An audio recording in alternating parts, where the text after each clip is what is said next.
কাল হাসরের ময়দানে আপনার নবীকে আল্লাহ বলবে মাকামে মাহমুদে বসে যান। উনি মাকামে মাহমুদে বসবে না, উনি সিজদায় লুটিয়ে যাবে। তখন আপনার রহমান বলবে ইরফা রাসাক। হাবিব সিজদা অনেক দিয়েছেন, বদরে দিয়েছেন, উহুদে দিয়েছেন, হুনাইনে দিয়েছেন, খন্দকে দিয়েছেন, মসজিদে হেরেমে দিয়েছেন, মসজিদে নববীতে দিয়েছেন, মসজিদে কোবাতে দিয়েছেন, মসজিদে জিল কিবলাতাইনে দিয়েছেন।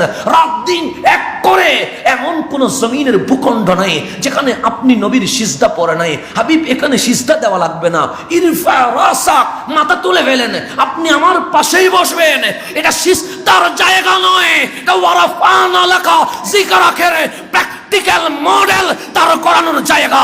কিন্তু আপনার নবী মাথাটা তুলছে না। আল্লাহ বলবে লিমাজা, কেন তুলছেন না হাবিব? কাঁদছেন নিজের জন্য।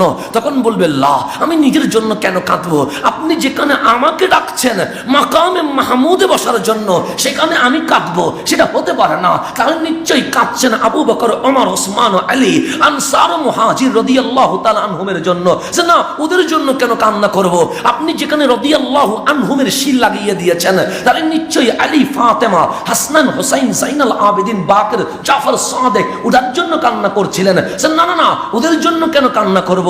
আপনি নিজেই বলেছেন ইন্নামা ইউরিদুল্লাহ লিইউযহিবা আনকুমুর রিজসা আহলাল বাইত ওয়া ইউতাহহিরাকুম তাতহীরা। তাহলে নিশ্চয়ই আয়েশা, খাদিজার জন্য কান্না করছেন। না না, যাদেরকে আপনি উম্মাহাতুল মুমিনিন বলে জান্নাতে মিম্বর সাজিয়ে দিয়েছেন, আমি ওদের জন্য কেন কান্না করব? তখন আল্লাহ বলে তাহলে কাঁদছেন কেন? মানুষ কাঁদলে নিজের জন্য কাঁদে, মানুষ কাঁদলে পরিবারের জন্য কাঁদে, মানুষ কাঁদলে বন্ধুর জন্য কাঁদে, মানুষ কাঁদলে স্ত্রীর জন্য কাঁদে।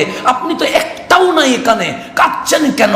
তখন জবান উত্তর দিচ্ছে উম্মতি উম্মতি উম্মতি। শুধু একটা ফরিয়াদ জানায়, মাওলা এই উম্মতকে তোমার সামনে দাঁড় করাইও না। কারণ ও কেমনে তোমাকে ওই দুনিয়াবি সিজদাগুলো দেখাবে? ও তোমাকে কেমনে ওই রুকু দেখাবে যেই রুকুতে সে বউয়ের শাড়ির হিসাব করেছিল? সে কেমনে তোমাকে কিয়ামের হিসাব দেখাবে যেই কিয়ামে দাঁড়িয়ে সে ব্যবসা বাণিজ্যের হিসাব করেছিল? সে কেমনে তোমাকে মসজিদে আসাটা দেখাবে এই মসজিদে বসে সে দুনিয়াবি চিন্তা করেছিল? মাওলা আমার উম্মতকে তোমার সামনে দাঁড় করাইও না। বড় লজ্জিত হয়ে যাবে, বড় লজ্জিত হয়ে যাবে। ওই চেহারা দেখানোর মতো পরিস্থিতি নাই।